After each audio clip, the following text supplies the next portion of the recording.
What's up, guys? Drew here. Thanks so much for stopping by and checking out this episode of The Edge, where Brad and I sit down with Hugh Carspecken, the Chief Strategy Officer at DartPoints, and our very own William Hadala, Chief Strategy Officer here at TMGcore. In this episode, we talk about everything from third-tier data center markets to connectivity out on the edge and the compute that ties all of that together and makes the next evolution of our everyday lives possible.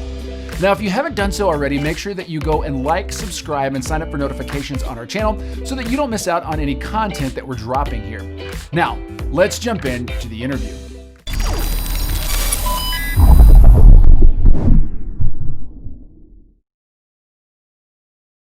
Welcome, everybody, to The Edge, a TMGcore production. I'm Drew Knoll. I'm Brad Furnish. And today we're in for a treat. We actually have two guests, so to speak, but both are members of The Edge and TMGcore fam. Mr. Hugh Carspecken, co-founder and CSO of DartPoints, and William Hadala, co-founder and CSO of TMGcore. Hugh has over 23 years of cross-industry technology experience, from data networking to fiber optics to wireless cellular infrastructure. He spent his early career engineering and deploying metro fiber access and cellular networks with GTE, while later helping to start and grow several successful startups in Silicon Valley, such as ONI Systems, Fiber Tower, and Wave to Wave. In these roles, Hugh helped bridge the gap between the state of technology and its implementation in order to drive the technology's adoption in the market. After leaving Silicon Valley, Hugh held a senior leadership role at Fujitsu Network Communications, launching and growing Fujitsu's multi-technology solutions organization with regards to fiber, wireless, cellular, and data center infrastructure. Hugh, it's a pleasure to have you on today, and William as well. Thank you for having us. Awesome. So, Hugh, one of the things that we ask all of our guests on the show as a bit of an icebreaker is if you could briefly describe probably the most unexpected event in your career, whether that is a positive event or a more what we would call a character building moment. And it doesn't have to be super in-depth, just a little nugget to kind of kick us off today. Having to sign a 5-year contract with my wife not to start up a company while we were having kids.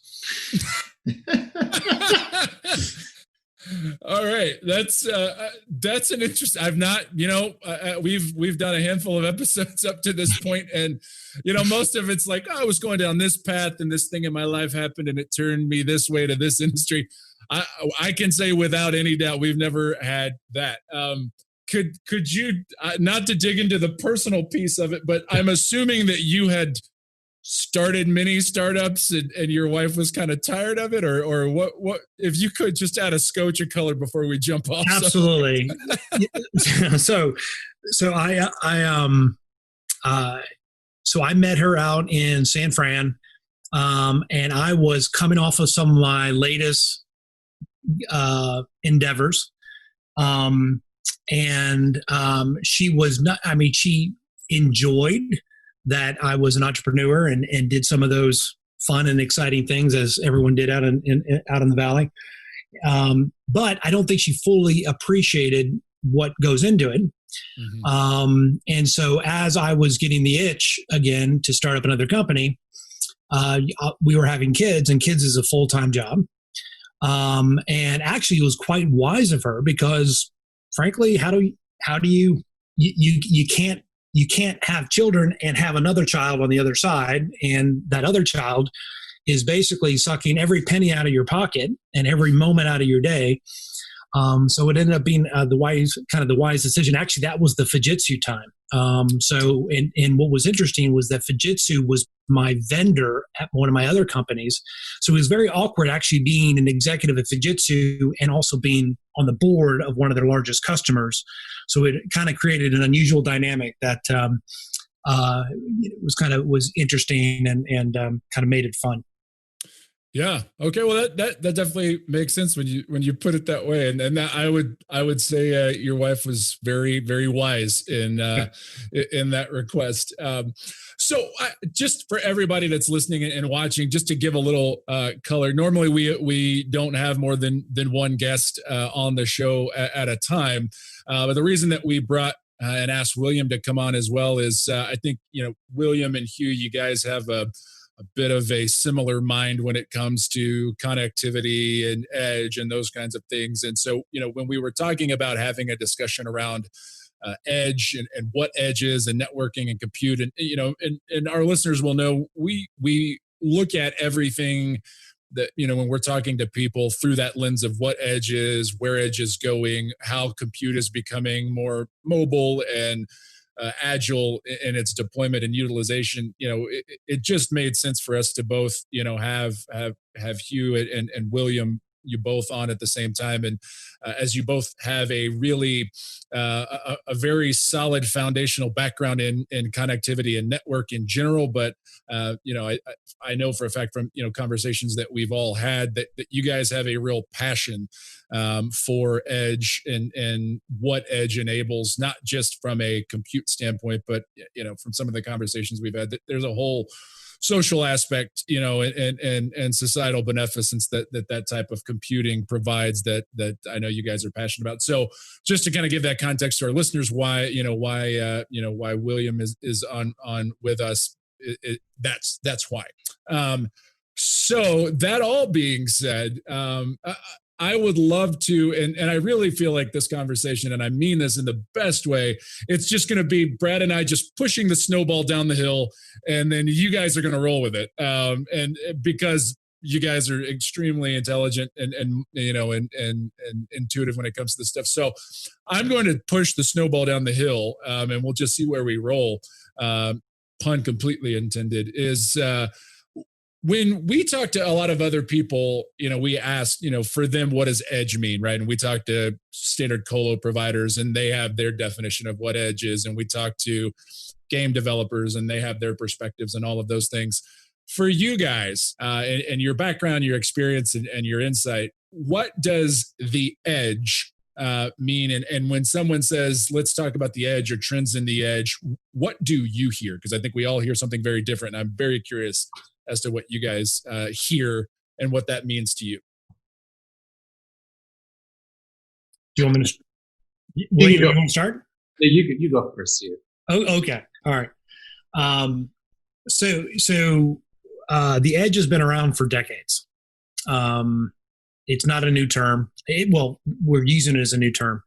My definition of edge is very simple. It's when the request for the action and the delivery upon that action occurs at the same location.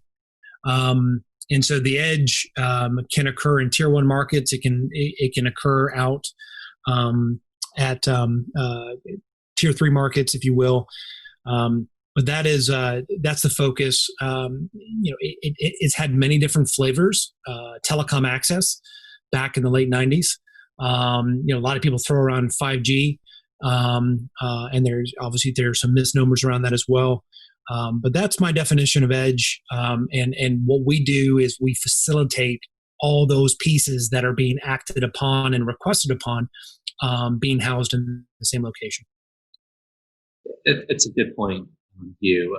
My definition of edge, I think about our relationship, Hugh, going back to 2014 and 2015, where part of a group of companies that were building telecom networks in tier 2, tier 3 markets. And as the bandwidth would increase, the latency would decrease, and it was getting that connectivity closer to the end user. And in my background, working with utilities and municipalities, it's a matter of public safety to have real-time communications, and doing it in a way that brings not only connectivity closer to the end user, but doing it in a meaningful way that is literally being touched upon right where the consumer is using, with all the intelligence that you would have at a larger data center. Gotcha. And so that's a solid segue into, we all have a background in data center in some capacity. Brad and I come out of the more traditional brick and mortar, big, hundred thousands of square feet data center. There's been a lot in the news and industry development about edge data centers, and there's lots of developments in terms of what that looks like, what that means, how that's deployed. And so I know, in the DartPoints has a specialty in that. But what do you guys think is the next? If we had a crystal ball, or even things that you're seeing now, where is the data center going in terms of the edge? Well, I can tell you where it's not going to go. There are a lot of people who are first, what's interesting is the edge data centers. It's not about the box. So there are people just saying, "Man, I'm just going to place a box out there, and that will solve the problem." No, that's not the case. Our relationship actually is proof that, because if we were talking about just a box, okay, then I would have had to have completely redesigned that box in order to accommodate your product. Okay. Things that are very interesting here is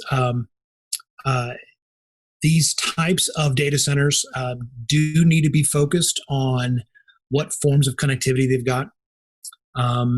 They need to be very, unlike a tier one data center, they need to be very aware of the access to the eyeballs that they can present to the general ecosystem that's going to be using that facility.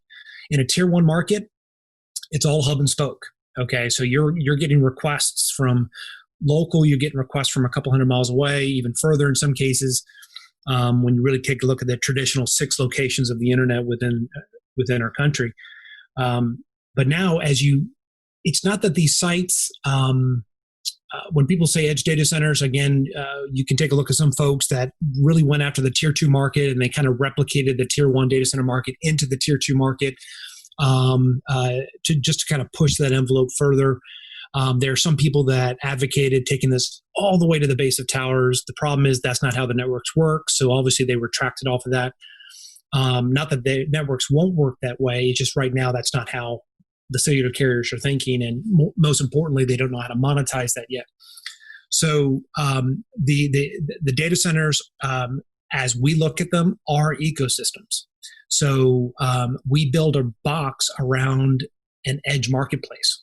We've got people in these sites that are actually benefiting from each other within the site, and trying to create a strong big business case. If you've just got people lined up and they're just using it because it's bricks and mortar and it can keep the rain off your gear, that's not really providing a huge value, because we talk about latency, we talk about the performance, we talk about cost reductions, but the thing that we focus on the most is actual revenue generation. The people that are starting to use this are trying to create revenue opportunities in very smaller locations, much like kind of that age-old surface area analogy, where you can have a big bubble and that's got a surface area, but if you fill up that bubble with a whole bunch of smaller bubbles, your surface area just became exponential. And people are recognizing that if they can differentiate and identify revenue opportunities in much smaller locales, their ability to generate more revenue goes significantly up instead of having to backhaul from somewhere else. Hugh, that's, when to take that from what you just said, I think about the edge and I can break it down into 4 unique areas. The first one off that is IoT.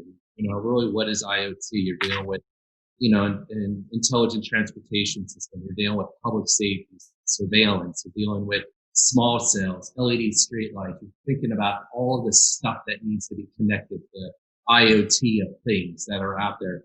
The second is that as bandwidth is increasing across the United States and around the world, the content's got to be closer to the end user. So the second area is, I think, the content delivery networks. The third is points of presence in internet exchanges. Traffic going from these smaller cities that are on the outside of bigger cities, or traffic's being bounced all over the country. So now all of a sudden the edge is a way to create points of presence in internet exchanges that are closer to the users versus the internet exchanges of today, which is built on a more hyperscale data center model where the backbone of the internet was. But then the fourth is most important. It's AI and machine learning. We're seeing more stuff out there that's smart. The devices that are basically taking learned data and inferring or doing inference with each other. But that device has to be somewhere close to the edge back to some sort of high capacity compute. And right there, whether it be IoT or an IX or even AI and machine learning, air-cooled systems just cannot cool that equipment. It has to go into a immersive world, a world where an auto, per se, is that high density compute that's going to house these chips that have to go out into the field onto the edge. But the greatest quandary is how do you monetize all this? In a traditional air-cooled world, it's going to be impossible to do. Data centers are expensive. Modular data centers are expensive. But in a world with auto, now not only do we get the density we need for the edge, but we're doing it at a price point that's 50%, if not more, reduction in capex than air-cooled system. But you got a partner like us at TMG with DartPoints that knows how to monetize the network to make the edge a reality from an AI machine learning pop CDN IoT perspective that otherwise in today's world is going to be next to impossible just to facilitate, let alone monetize. So I want to jump in here real quick and, talk about the adoption of edge. We covered the definitions, we talk about, William just covered some of the different use cases for it. But I'm curious, we know that people have developed certain strategies around tier 1 markets. And Hugh, you mentioned of how they tried to copy those in tier 2 and then, even some tier 3s. But also on some of the definitions, it's getting to the remote places, offshore, not even in a tier 2 or tier 3 city, or mining in different places in North Dakota and some of those things. So my question is really more around where are we, from a collective whole as a society on the adoption of edge? Are we just now getting to the tier 2 markets, the tier 3 markets with a handful of people pushing out there? Or are we still pretty early on? I know, Hugh, you said it's been around for quite a few years and it's just a new buzz term that's popped up in the last few. So I'm curious as, what you guys are seeing as the adoption rate and kind of where we're sitting in kind of the path moving forward from there. Well, the adoption rate is, it's kind of interesting. COVID-19 added a significant accelerant to that. That was a compelling event that woke a lot of people up when the network shifted from commercial real estate to residential real estate, and created some issues. But prior to that, though, there's always been the need. The U.S. has I won't wax philosophical on this for too long, but the U.S. was so ahead in telecommunications 100 years ago that advance has kept us kind of behind for quite some time. When you drop literally trillions of dollars worth of copper into the ground, today's value that is, it really does slow down how people adopt other types of technology. And so, to the point that, DSL, ADSL, those things, they were just trying to elongate that life of that copper plant. And where some countries didn't have that issue, so they were able to go in very quickly and in some cases just eradicate entire neighborhoods because they're going to put something there that will help their telecommunications network. What we're seeing now, though, is that so one of my companies built out all the cellular backhaul for, at the time, transitioning from 2G to 3G. And in my background, actually, I was deploying some of the earlier cellular CDPD, cellular digital packet data. I don't know if that's the right acronym or not, but this was basically putting data over the cellular voice channel. Okay. And so there's been a lot of just, hey, let's use what we've got. Let's keep moving. And this has made it difficult because, so 3G evolved out to 4G, but 4G, it was still relying on the same backhaul that was currently there. Okay. So the point being is when you look at, hey, all of a sudden we're going to do mobile breakout at a cell tower. Well, that's great. You can talk about it. Okay. But that's not how the technology is embedded. Okay. And so a lot of people have tried to run very quickly towards a shiny object and end up being stopped. And then what ends up happening is that it creates a false red herring of something, hey, that just doesn't work. So, for example, the reason why things can't happen at the cell towers yet is because when you enter into, I'm going to use a very sophomoric analogy, but when you go, William might have heard this one before. If you go into your online banking app, do you log in before or after you make your transaction? Okay. If you answer that question, then you've actually inherently identified how the networks can't quite do what people want them to do yet. Okay. Let's not even talk about the single phase power that's out of the cell towers. And let's also talk about the collapsed fiber rings that are out there as well that cannot sustain what people are looking to do. So so that kind of took it a little bit too far. So if we bring it back to the adoption, people have, if you're within the data,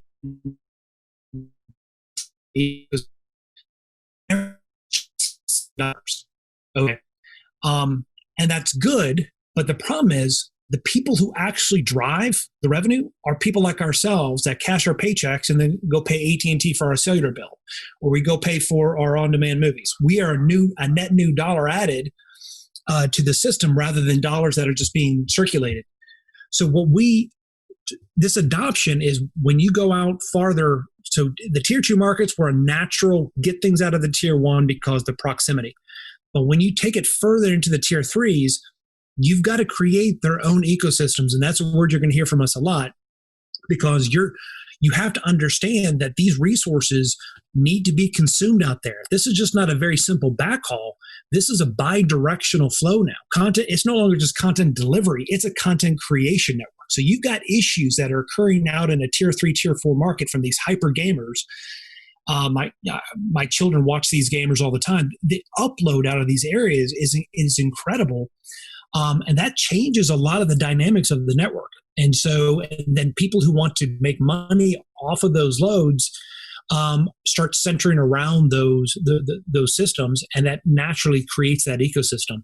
So that adoption we're starting to see now. The problem is there's not a lot of real estate out there that naturally lends itself to a highly sophisticated system that's going to be required because the FAMGAs, if you will, the Facebooks, the Amazons, the Googles, Microsofts, bolt routers and switches onto plywood walls anymore inside central offices, and they certainly don't want to do that going forward. Yeah, and that's where working out in tier 2 and tier 3 markets, as I have for so many years, you see that in the NFL cities, there's this talk about 5G, edge computing, and what have you. But out in these secondary markets, it's a lack of connectivity out there. That's that. A lot of these communities are still on DSL. They're still relying on 4G, if it's even reliable 4G.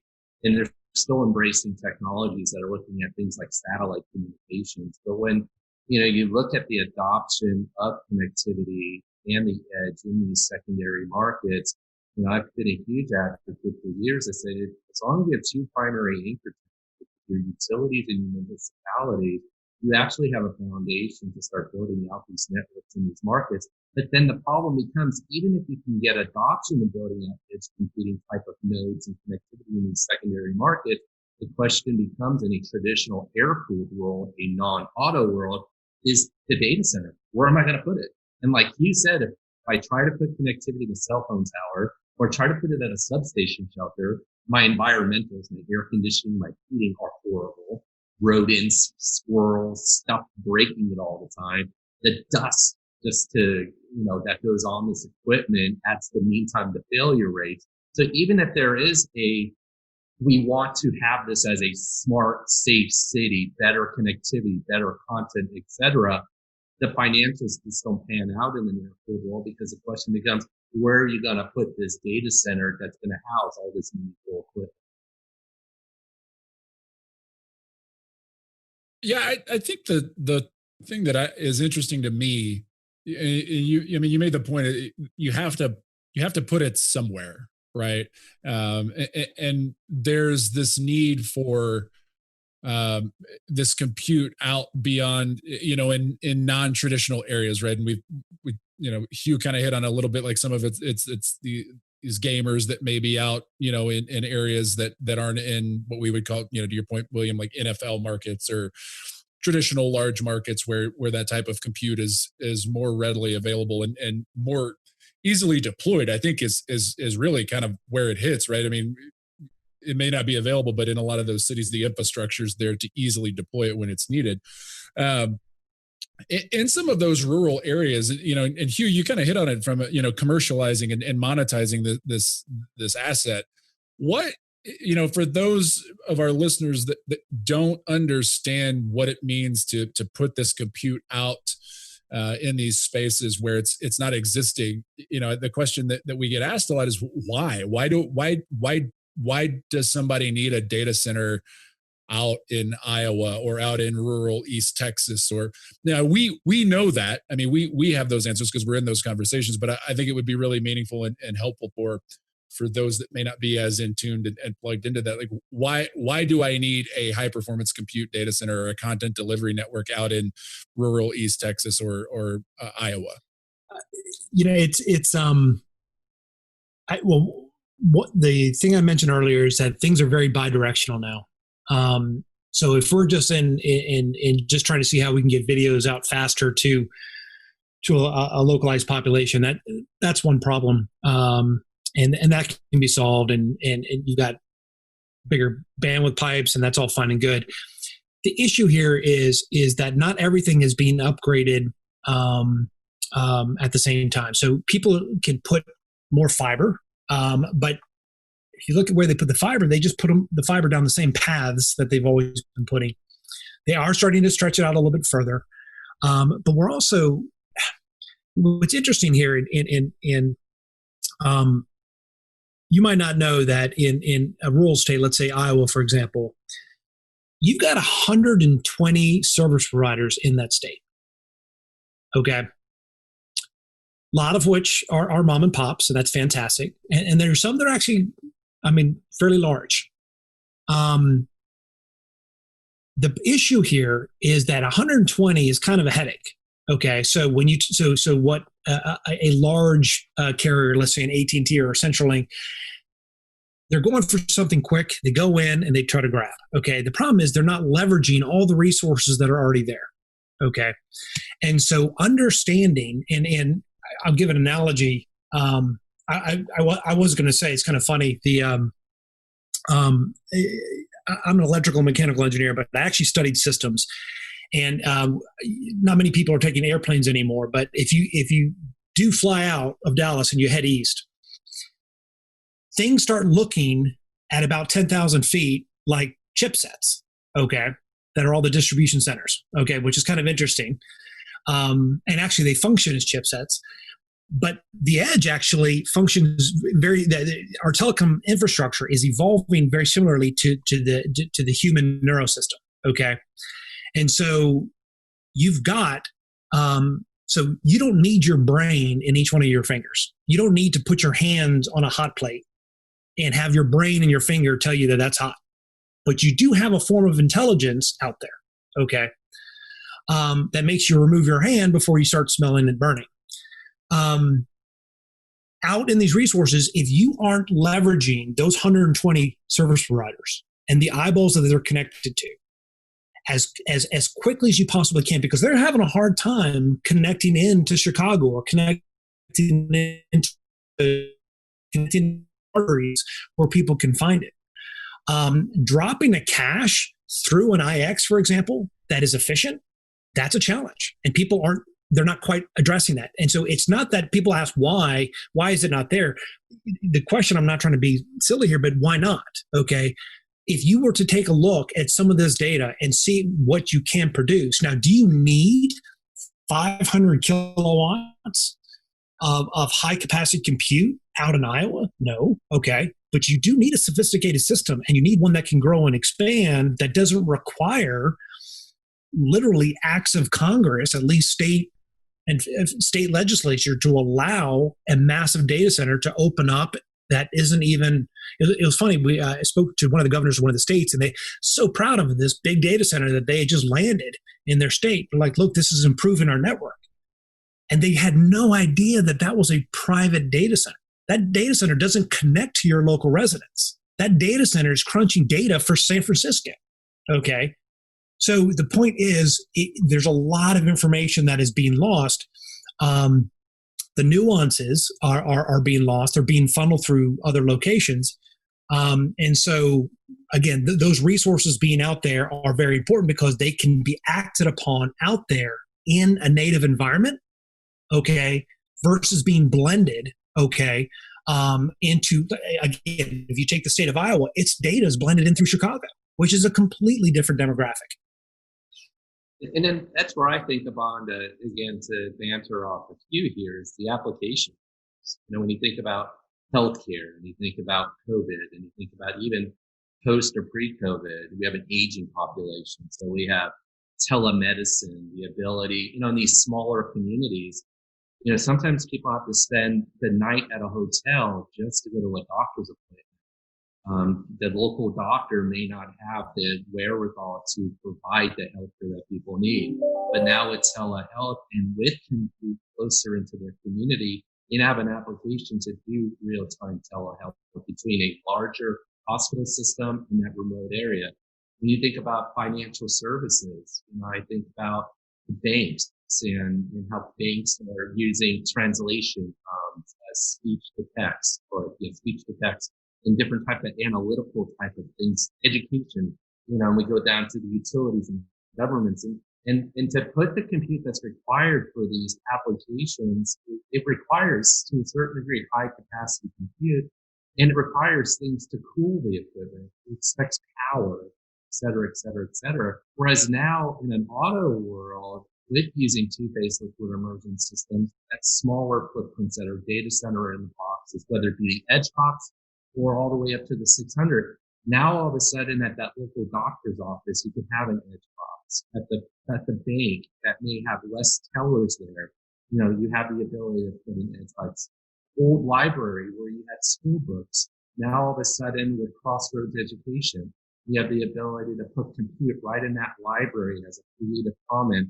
The substation for utilities. And so now, all of a sudden, when you don't have to put traditional compute in traditional data centers, which tends to be expensive for not only the access to the world, as you guys just talked about connectivity, but the applications. Now in this world, you have the ability to enable those various verticals, to give them the HPC, but connect them to the real world, but doing it in a way that got increased bandwidth with decreased latency.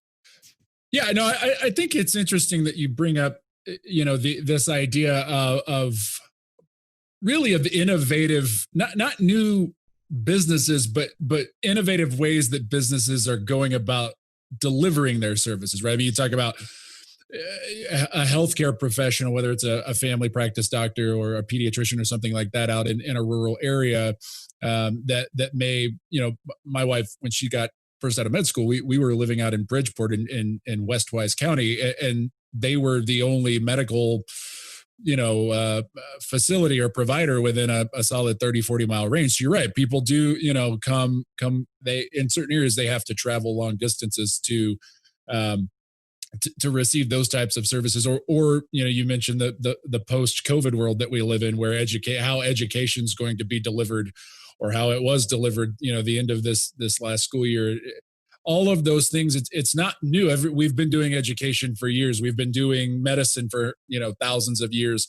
But how we go about delivering it is an interesting facet for thinking about what edge can enable. And I think, the thing that really was the foundation of my question, what I was driving at is, the idea of compute outside of, coming from a traditional data center space, we had the hurdle of getting people to take their compute off-prem, right? That was, sitting in their data center, whether it was in the basement of their building or a closet or whatever the case may be, to go, okay, take everything there now and put it into our data center, a building that we manage.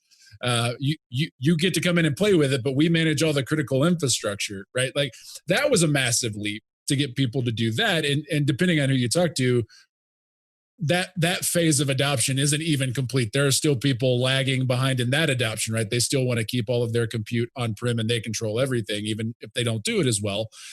Now you're talking about taking that data that now it's not only on-prem, it's not on-prem anymore, and it's not in a controlled top tier, fully redundant 5, 8, 9 nines of reliability, however many, people want to tout now.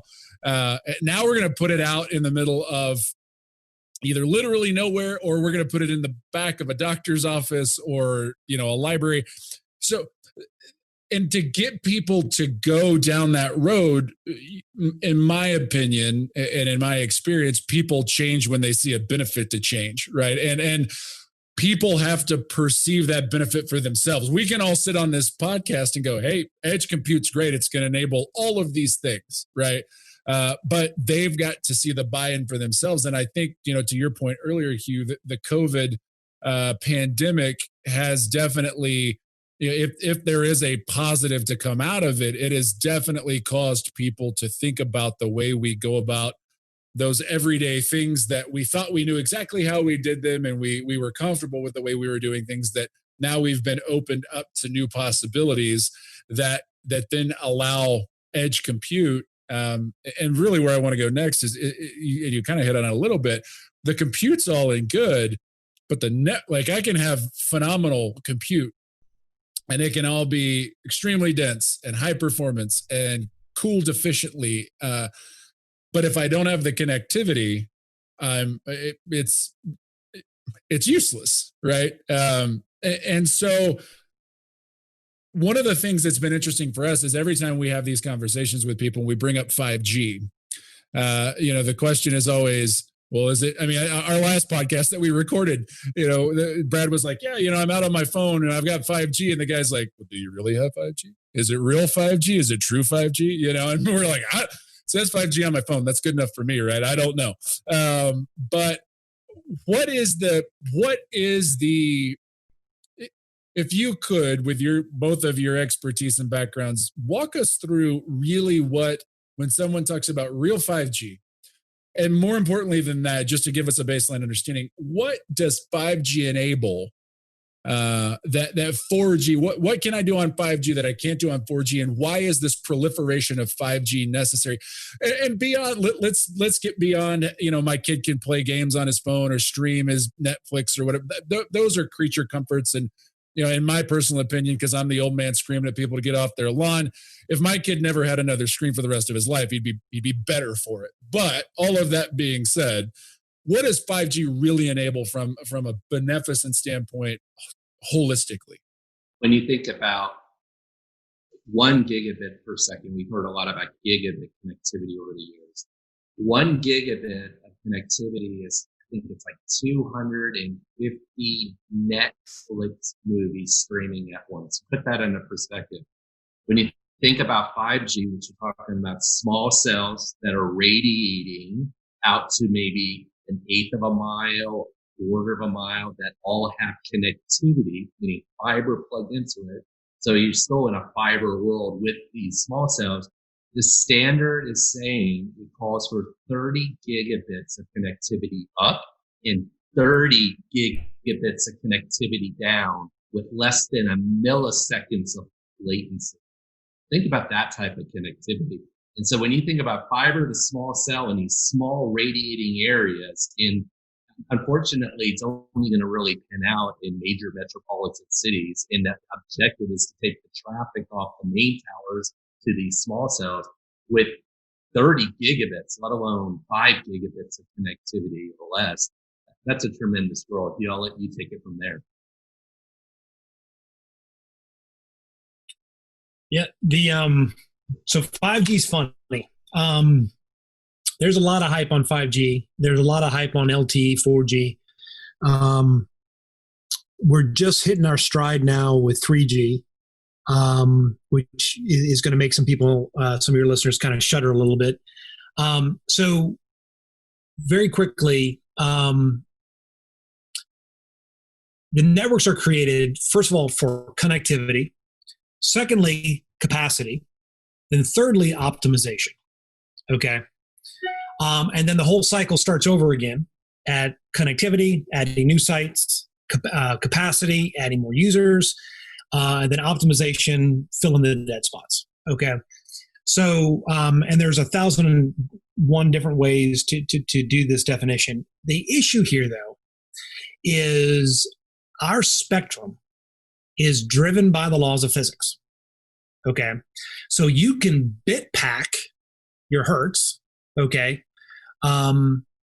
You can have codecs, you can modulators, there's a lot we can do. Okay. But you can't add 1 inch of new spectrum. Okay. And that's a problem. And different types of spectrum can do certain things, low frequencies, high frequencies. And so these are a challenge. And so the one thing you got to understand is your network, and I'll get off the engineering toadstool here in a second. You've got your spectrum, and then you've got your power. Okay. And the problem is your power dissipates over 1 over R cubed. Okay. That's pretty significant. Okay. I mean, cell tower only goes so far. Okay. There's a lot of talks about these macro towers and how so there was all this architecture that was going into mind when really all they're trying to do is, and R is the radius, they're trying to reduce the radius so they can actually pull that fiber closer. So instead of having a cell tower and, let's say the alpha antenna lobe on a cellular antenna that can handle and cover maybe 1,000 users, they're now trying to bring it down to a small cell that can handle in its, let's say, a radius of 100 meters, 200 meters, couple hundred users. Okay. It changes the dynamic incredibly. Okay. And it allows you to kind of offload bandwidth, for example, that isn't necessarily high bandwidth, and it's more of a telemetry. So, for example, I mean, everybody got all hopped up on self-driving cars, autonomous vehicles, but nobody had a telemetry system. Okay. Well, I assure you they're building one now. Okay. And I can also assure you that the insurance companies are involved. And guess what happens? They're going to be placing their data right behind those telemetry nodes. And those telemetry nodes are going to be wherever DOT wants them. Okay. And usually on rural highways. Okay. So there is a significant impact with 5G, but it's also not going to be the panacea. A lot of people say, oh my gosh, 5G is going to change the edge. No, 5G is going to benefit from the edge. Okay. It will continue to grow. I mean, 4G antennas were actually technically the 5G antennas.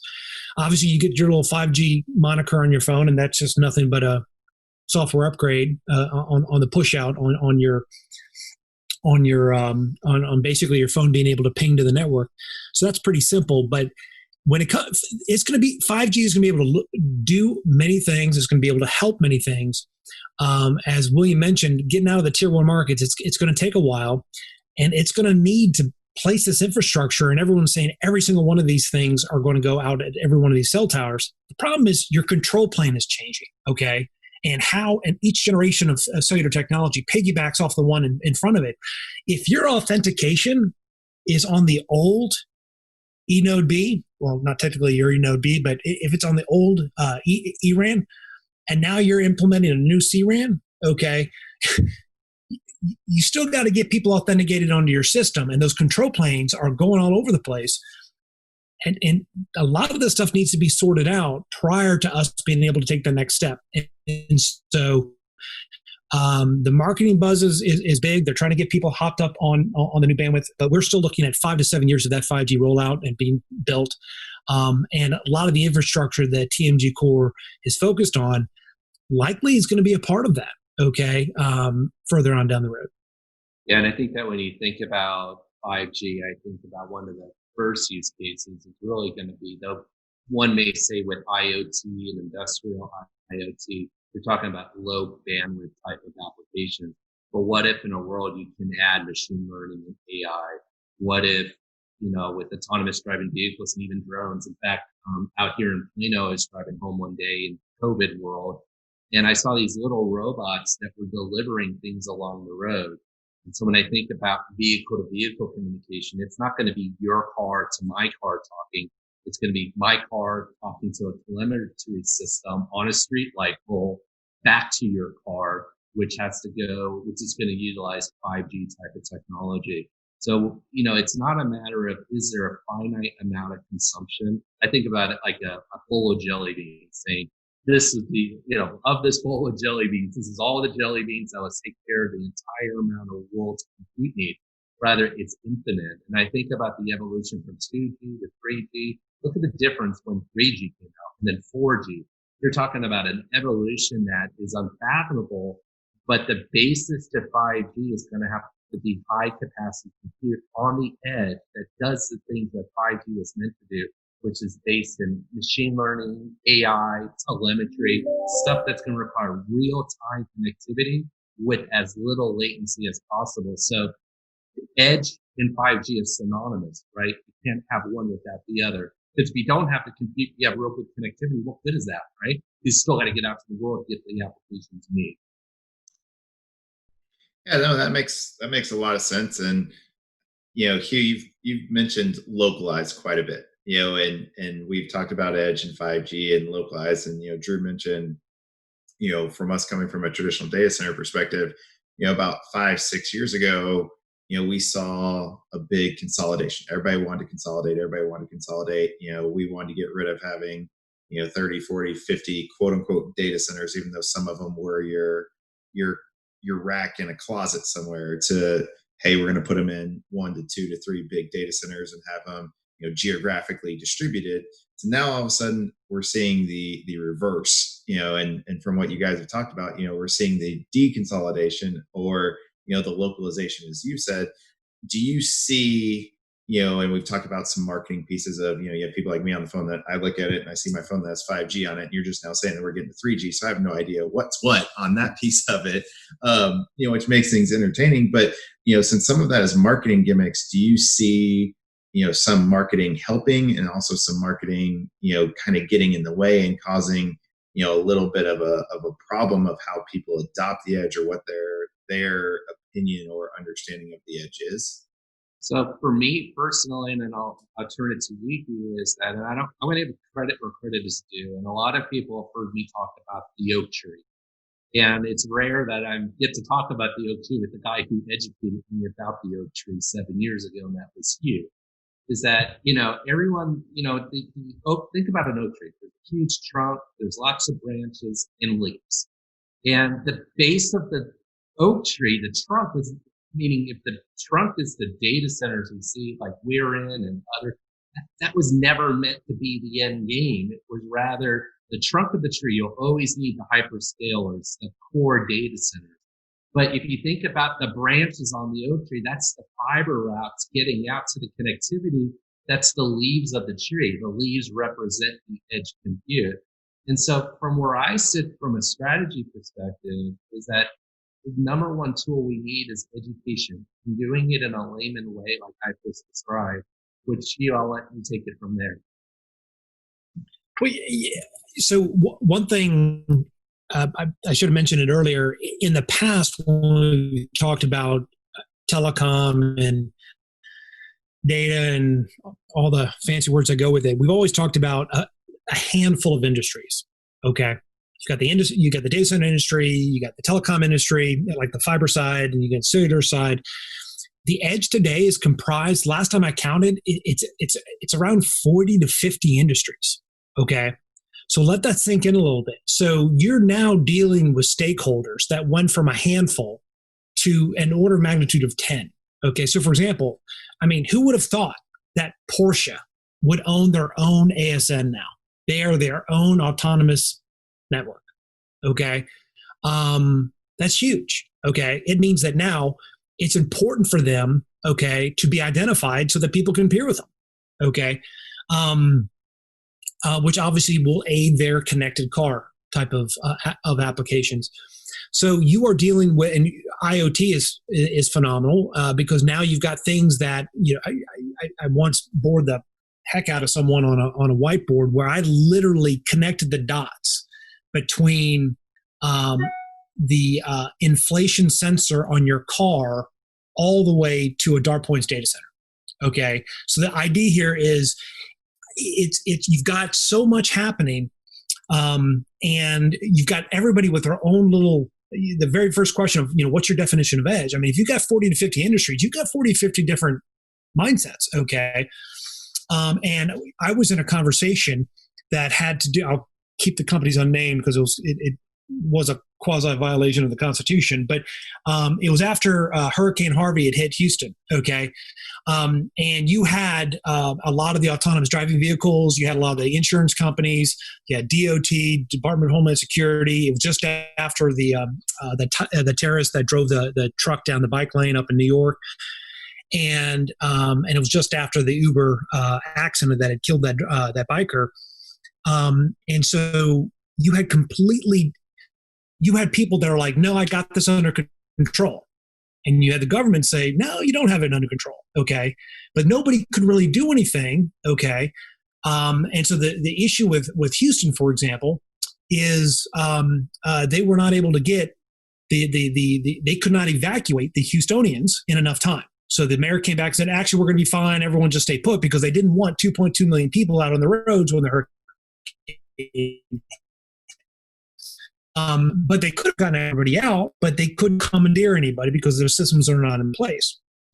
But the issue here was, the reason why the insurance companies were there is that they held the entire risk pool of every hillbilly that drove his truck into waist high water and then all of a sudden had his truck wash out. And there was several 100,000 trucks that were gone.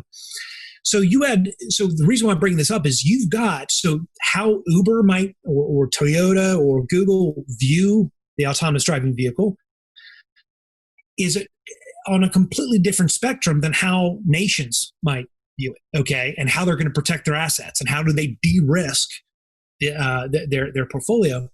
And what's interesting, each side is actually solving the same issue, but a little bit inch at a time. But it's also not involving a lot of other folks. So, for example, if you want that type of capability, well, how do you get AT&T and Verizon into the mix? Okay, well, they're trying to do this over on FirstNet, and they're going to have this, the first responder network. No one's actually sitting down and actually going, okay, this is the piece that I'm going to work on, and this is my upstream, and this is my downstream. So we have kind of a Tower of Babel happening right now, which is a little bit tricky. And you had brought up, Drew, at the beginning that we were trying to move people out of their data centers into traditional data centers. Well, 8 years ago, we were having the same conversation, DartPoints, with some of our customers. And what we identified is that customers have their data in 3 locations. And then there's a point to this, which is they keep it in their own data center. They put it somewhere in someone's cloud, or they put it in someone else's data center.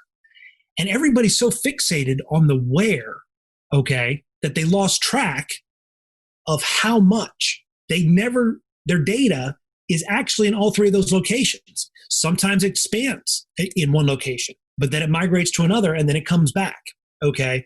And we're seeing the same thing in the edge space here, where you've got a lot of different applications all coming in very, very quickly.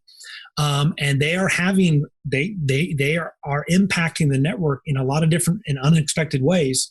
And I'll use one last point, which is everybody talks about mesh networks, okay, and everything's all interconnected. There is no such thing as a mesh, okay? We only have hub and spoke fiber, okay? A mesh is a logical construct, okay, that sits on top of hub and spoke fiber. So think about this. You've got application developers thinking that they can connect to A and B just because the two units are right next to each other, okay? When actually their fiber connection is 700 miles away, okay? So these are some issues. And so think about that. The software is not even efficient. I mean, that's why they've got, OSPF, the most basic routing protocol out there is open shortest path first. But if that shortest path is always 700 miles, you've got a problem.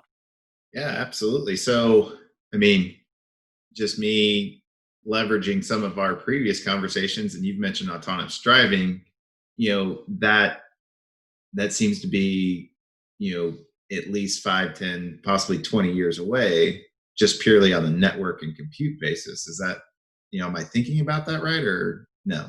Well, first of all, there's arguments that kind of pre-COVID that they would try autonomous, and okay, plenty of laughs here, but I think we know this is happening.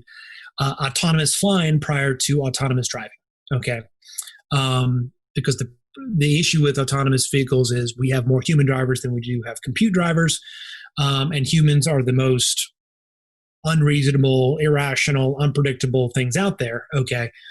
And if you got car sensors that are all 25 meters out, I mean, cars can work it out. It's just the human drivers that make a problem. But the issue here is there's a lot of I was called the Grim Reaper of autonomous driving vehicles once on a panel when I mentioned, hey guys, this is all fun and games until the first family of 4 dies in an autonomous driving vehicle accident. Okay, and then wait to see what happens there. Okay, and people are like, well, that's not going to happen. We've got all the safeguards, but if you're at 70 miles an hour and your sensors can only see 25 meters out, you have no response time. Okay, so these computers, and actually, it's an interesting point that you bring up there, Brad. We take a look at and I'm just going to use Google as just an example here. Take a look at kind of how Google might view an autonomous vehicle. But then take a look at full view. Okay, take a look at how they view the sitting and the seating arrangements within a car, and you will recognize very quickly that there's no way we're going to give up the advancements that we've had in miles per gallon. Okay, the weights of cars. Where's the compute physically going inside these cars? Okay, and you got people that are like, oh, it's all going to be on the car. Well, then that car is going to be an extremely heavy car, which is going to affect your gas mileage. And by the way, if it affects your gas mileage, making it electrical doesn't help you out any. Okay, so there's a lot of things moving, but then you've got constitutional issues, like how does DOT commandeer your vehicle in an emergency? Okay. Well, no one knows how to do that, but the insurance companies do because they're doing it right now. Okay. If you are a convicted drunk driver, okay, and you got to breathe in, you are in complete violation of your insurance policy if you tamper and remove your breathalyzer. Okay. And so the point is, so in this, so the reason why I bring that up is if you've got risk pools with car accidents or natural disasters with the insurance guys, and then you've got compute and Silicon Valley designing these cars, and then you got Detroit coming up with their own ideas. There's a lot of competing parts to this, which will ultimately slow this down. But it is moving a lot faster than we think. I just read about another car that's coming out that is going to be driverless or at least driver assisted. But we're not 20 years out, but we are about 10 years in terms of this being fully available. Yeah, I would agree. 10 years at least for autonomous driving vehicles. But what is here right now are Microsoft Azure Edge, kind of like the Amazon depots, to get around the issues of this connectivity, as you said, the lack of it going out 700 miles on these bounces. If I can bring the connectivity, meaning the content closer to the edge, whether it be an office building or a school or gaming, similar to what Microsoft is doing and others like Amazon, now all of a sudden the edge becomes that content that I need to be as efficient as possible, but then leveraging the Azure edges of the world to then connect into the sensors, the various intelligent transportation systems like Arlington. I hate going to Cowboy games. It's like, cannot this mayor and Jerry Jones synchronize the street lights to get to the stadium? Things along those lines. And surveillance, that's a whole nother bag of to go into in the sense of a surveillance state. But I'm going to predict here in the next 2 to 3 years, post-COVID and everything that we're seeing in the world today, surveillance is going to be more and more important, especially for the law and order of our society. I don't think we'll go to a state like in China, but that's a lot of connectivity and things that have to do at the edge of identification and et cetera. So, though self-driving cars is a way out, the applications we use right now on-prem will be the same applications that will be able to easily tie into a transportation system, especially if DartPoints has their way in the world. Yeah. Actually, you brought up a really interesting application there. So we were assisting, we were working with some police departments on the body camera data. And there was some very interesting information that comes out that shows kind of some of the issues with this. If you start talking about surveillance coming out, and we are starting seeing a few of these applications, obviously cameras develop a ton of data. But to be able to go through it, to identify, to search it, it's like 4% of the data. Okay. So the point is, why would you transfer that data? Okay. Back and forth. Okay. You leave it, you let it be searched. Okay. But then you keep it stored there. Okay. And then at a more convenient time, you allow it to kind of matriculate and get its way back into the core if it needs to. And we were going to do this with police departments where these police officers were not able to leave their shift until they had completely downloaded their body camera. Okay. I'm joking, on like a 2400 baud system. I mean, it was something ridiculous. Okay. So these guys were sitting there for 2-3 hours downloading their body camera. They couldn't leave. Okay. And get off shift. Okay. And so, but if it had been quickly downloaded there, and then only if there, because I mean, you can identify if there's an incident they need to review, those can be done elsewhere. Okay. If it needs to.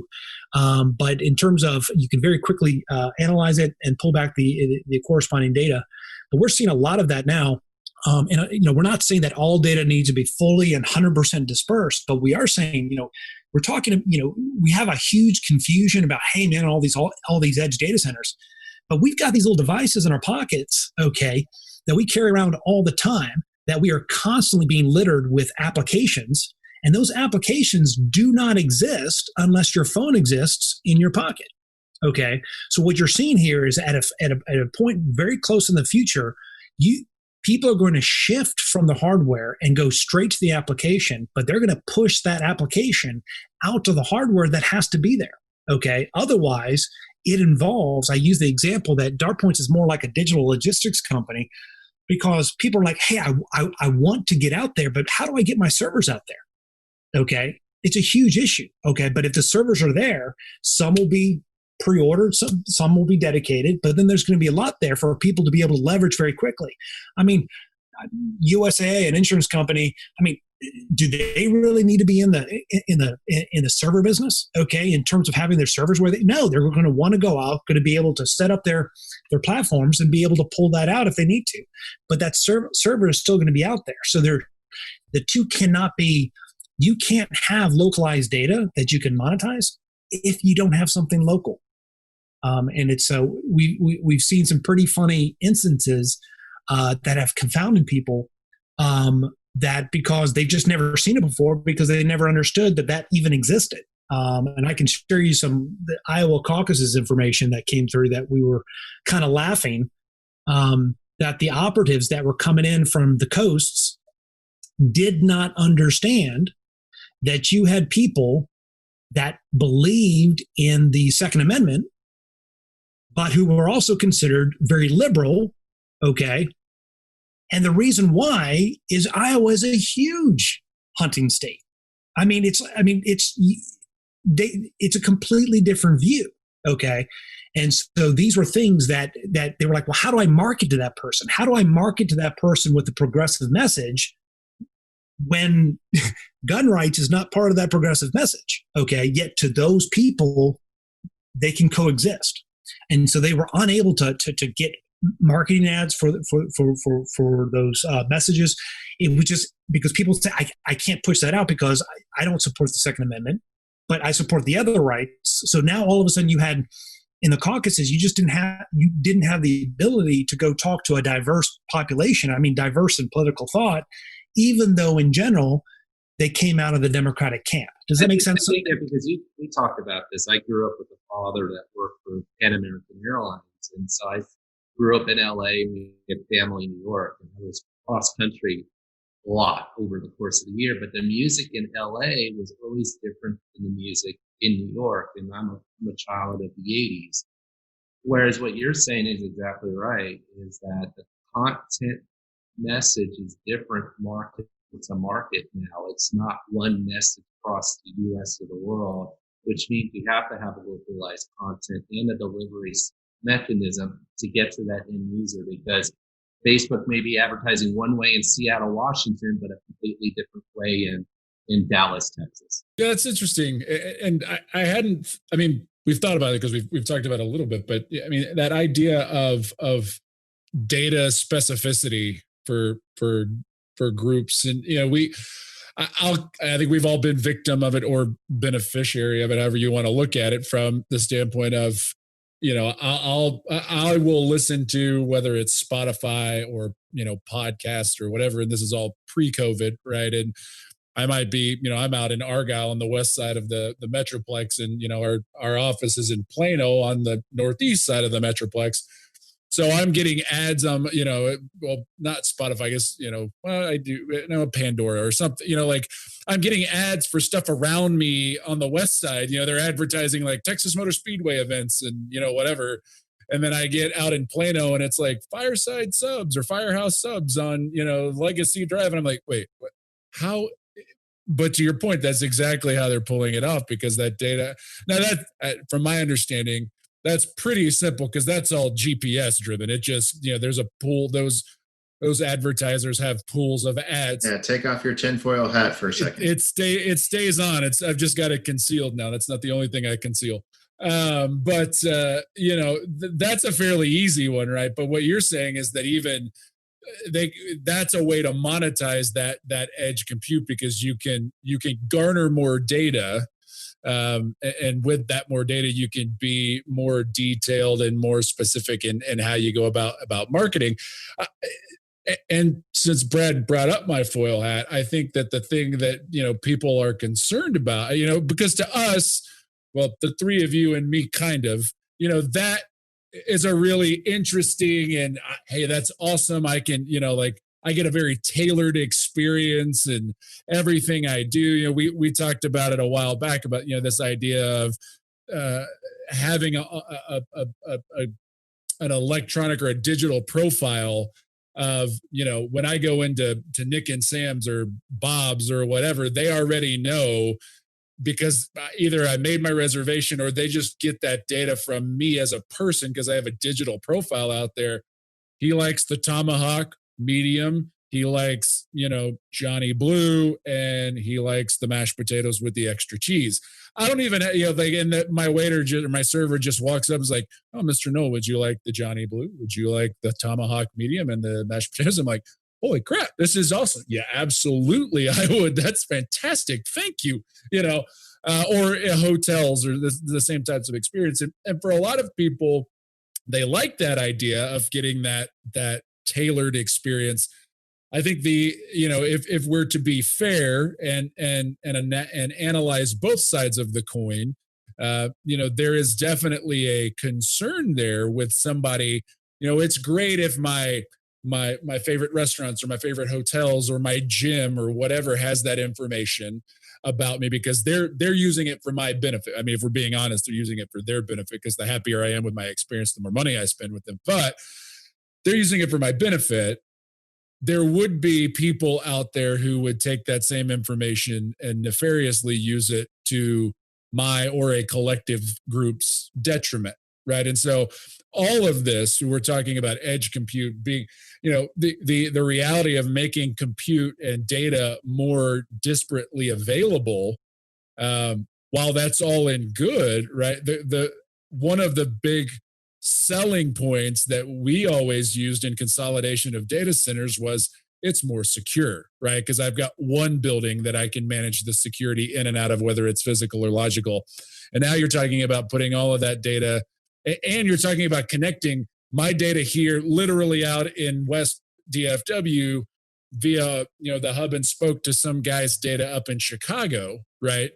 And now it's more readily available to everybody. Not just me, not those to benefit me, but the bad actors as well. So security is obviously a massive concern when we talk about edge computing and data and connectivity and those kinds of things. How has, in your mind, or how is that developing? Because in my mind, those two things have to develop in parallel. How have they, or is one lagging behind the other? So before Hugh jumps in there, I think about personal identifiable information. To your example, that's a good point. Another way to also look at unique content on the edge is Netflix, for example, or TikTok, or any of these new social media rich. People in Minnesota tend to watch a lot different type of Netflix than they do in Los Angeles to New York. So when it is storing that unique content, you don't want to have the full library available in certain markets where, people aren't necessarily consuming that rich media. So beyond the PID information, it's a way of looking at content on the edge. But you're exactly right. Security is important. And that's where I'd love to hear from Hugh's perspective, especially with our auto technology. It's literally a data center in a box. So it's as secure as it would be in a data center. How do you address those issues, Hugh? Well, yeah, I mean, there's topical data. Obviously, the personal data that is kind of free flowing, and how much you put out there, and your lack of ownership of that data once you put it out there is obviously that's an age old question. That's not really the security aspect. From a network perspective, though, one of the reasons why Department of Homeland Security was in this meeting that I had several years ago was one of the reasons why they want things distributed is actually the ability, and talking specifically on the telemetry systems, and so using it as kind of a network side, is that if things are centralized, then yes, you can create a pretty ironclad defense. Okay. Problem is, once they get past the defense, they've got the whole system. Okay. And so when you take a look at that, there's the natural distribution. But one of the things is that if they started putting these telemetry systems, they want them in an area that if they needed to turn off cars, they're just not turning down, west of Dallas for the entire United States, right? I mean, they need a lot more distributed nature of that. Data itself, the more localized it is. So back in the day when I was turning up routers, if you didn't publish that IP address for that router, no one knew it. No one knew it was there. Okay. This data, in a lot of ways, if people don't know that it's physically there, which is, it's a big deal. Now, obviously, as you get down into the actual multiple layers of software, I mean, that gets well above my pay grade in terms of how they actually protect that. But I do know that when you talk, the smaller some of these sites are, the limited amount of data that is there, regardless of how much compute might be there. Okay, which kind of reduces the target. And also in a lot of ways, it makes it it's a lot easier to secure a smaller site than it is to secure a much larger site, physically. And so those are some things that we focus on. DartPoints, when we handle kind of with our SSA 18, our compliance, our SOC 2 compliance, we focus on the physical access. As we step into some of the server technology, we'll start stepping up into the actual data compliance and security aspect of it. And that is going to be a challenge. Again, the data that's being pulled out, look, the powers that be can identify us very, very quickly. They can almost immediately. So that's kind of a Chinese wall, if you will, in terms of protection, because they can identify the likelihood that we are all within a short radius of each other just by our MAC addresses of our phones. Okay, so they can identify that information pretty quickly. So security versus anonymity, and protection versus ownership, those are all very, very complex questions. I think about, Drew, the work that we're doing here with virtualized substations and with the Edge Box, and the U.S. government by executive order has mandated that every substation in America be virtualized because of bad actors, foreign states trying to hack our electrical grid. And we often take for granted where the power comes from for everything, let alone the light bulb. And so now by the ability to put edge compute at substations that's autonomous, but in a decentralized edge cluster, even if I attack that one sub, I now have the intelligence to redirect that traffic that's keeping the other subs up and running, even though that one may be compromised. But when you think about that from a security perspective, there's a great level of security that can be achieved through a decentralized network, as long as each of those nodes adheres to best in practice security practices and is hardened both from the physical and a data perspective. Yeah, that's awesome.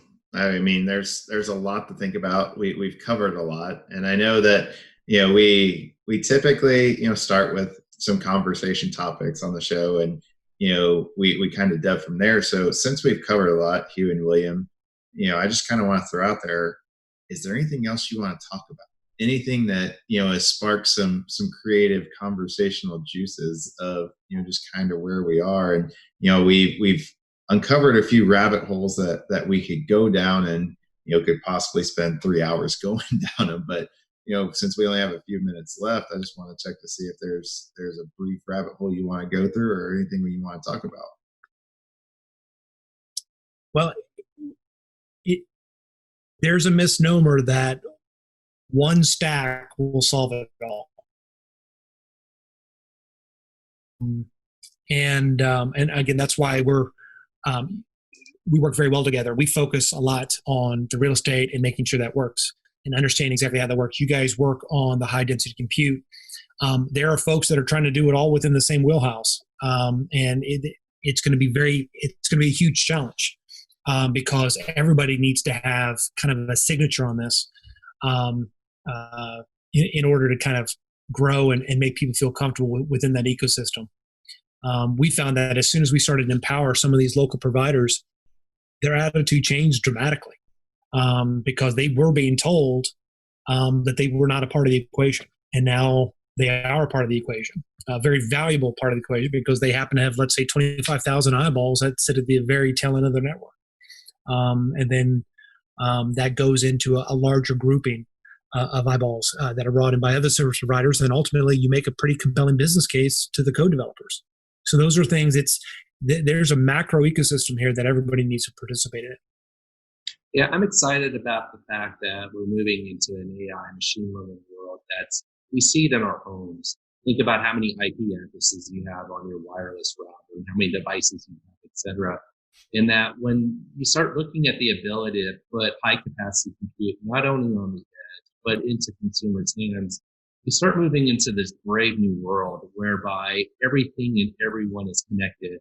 And knocking down the monopoly again, we'd love to work with the AT&T and Verizons of the world, but what happens in a world where you have ubiquitous fiber networks and ubiquitous wireless networks? So whether you open access for fiber or open radio access networks for wireless, and what if now all of a sudden, instead of relying on the storage for your videos, your pictures, your media-rich content, what if that was in a server in your house? And what if instead of your data being monetized by third parties without your permission, what if now you can monetize that data with the content providers that mean something because you're brand loyal? We're moving into that world where people are going to be empowered in a decentralized, non-competitive, ubiquitous way. And the first step is what we're doing right now. And I think that's what it's going to be really hard to fathom what 5G and AI and machine learning will do for every single human being on the planet and every single device. And I'm just excited to know that we're building the technology that's going to enable it. And we got a partner like DartPoints that's going to deploy it and monetize it, right, Hugh? Yeah, that's right.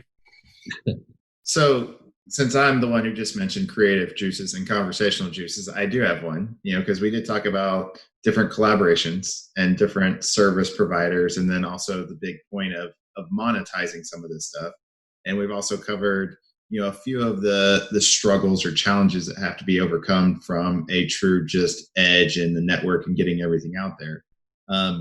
From that perspective, combining all of those, do you see or feel that there are going to be some companies and corporations that are typically known for doing, a particular real retail thing, or, for example, gas stations. Do you see some of those organizations and those companies actually, still continuing to have their main line of businesses, being gas stations and retail stores, but trying to develop ways to take advantage of the brick and mortar that they do have to become, CDN providers, or, create spaces for them to leverage their facilities for other partners to bring in, and lease out space, if you will, within the back corner of a gas station or retail station to try and help that compute and that edge network. Do you see that happening, or do you see it more as it's going to be up to, the people who are already familiar with it to go into those spots? No, I think you're going to see a brand new world with that as well. I think about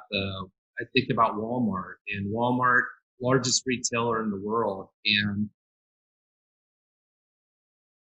there's no reason why Walmart couldn't be the number one online retailer in the world. And I've always said the fastest way to solve America's broadband problems is get Walmart to get into the telecommunication wireless space, and also enable their distribution and retail hubs to not only automate the things they need for their own inventory management system and e-commerce, but to enable the smart, safe city. I also think about, two things like Prologis. Prologis has 4,700 transportation locations around the world. All of those warehouses can easily be enabled to become high capacity compute modular data centers with auto type of technology, which is going to give a run for the money to the Crown Castles and American Towers of the world. And I even think about Werner Transportation, great people, third largest transportation company in North America. All of a sudden now, when you think about blockchain and logistics and things along those lines, now all of a sudden you have interconnected trucking systems that are coming back to gas stations and placed to quick trips and what have you, that become central depository as well as telecommunication hubs. Hugh, what else do you think?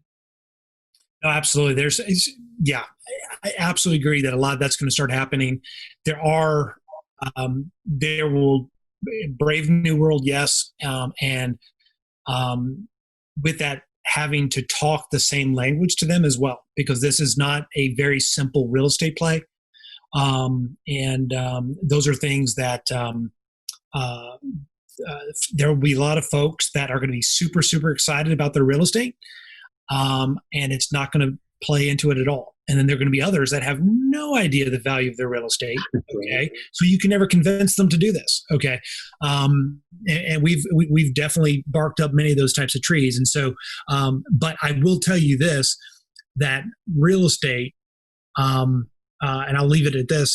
So the founder of the movie about Ray Kroc, about McDonald's, they left out a huge component of his success. Okay, that I think is very apropos to what we're talking about here.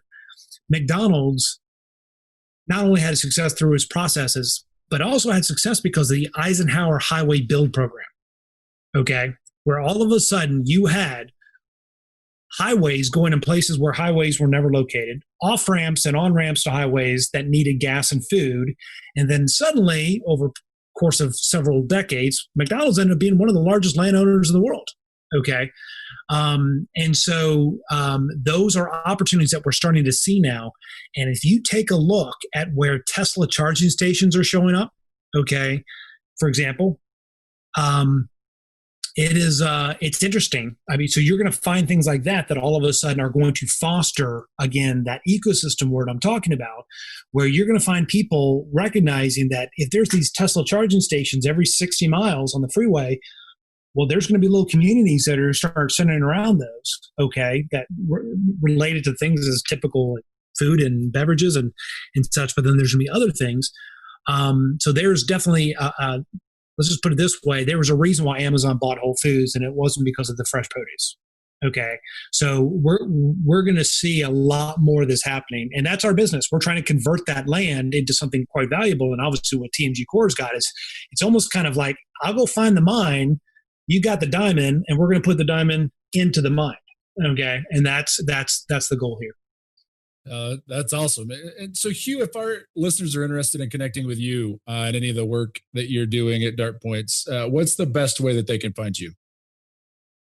I'm on LinkedIn, and I've got my email address. Obviously, I believe our website has got my address as well. It's that. Those would be the easiest, unless you guys push out email addresses. At which point you've got my blessing to send out my hcarspecken at dartpoints.com. Awesome. Well, Hugh, William, I appreciate it, and I know that I speak for all of us here. Drew included, TMGcore, William, that we love you, so I don't need to thank you for this one. But Hugh, all of us at TMGcore, we truly appreciate everything, our partnership, and you taking the time to come on today and have this conversation, and look forward to talking to you soon. Absolutely. Thank you so much. All right. Take care, guys. Awesome. Well, that's going to do it for us here on The Edge, TMGcore production. Don't forget to subscribe anywhere you pick up your favorite podcast and leave us a 5-star review there. You can also find us at www.theedgetmgcore.com. So thanks so much. We'll catch you next time. And remember, The Edge will go as far as you take it. Thanks, guys. Take care. Hey guys, thanks so much for checking out that episode. Really great content and conversation, and we are really excited to have had the chance to sit down with you and William. Now again, if you haven't done so already, make sure that you go and like, subscribe, and sign up for notifications on our channel so that you're up to date on all the content that we're putting out. Also, don't forget to check out these awesome episodes that we've already launched and dropped, as well as new content that's coming every day on our YouTube channel here. So from all of us here at TMGcore and The Edge, thanks so much, and we'll catch you next time.